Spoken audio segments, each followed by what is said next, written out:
කතාවට ආවතින් ඔයා අද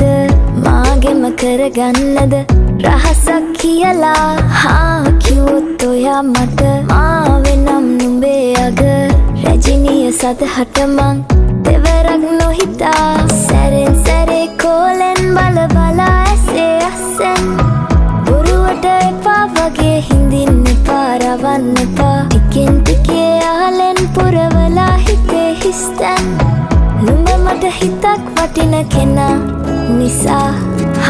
චුට්ටක් කතාවට ආවොතින් ඔයා අද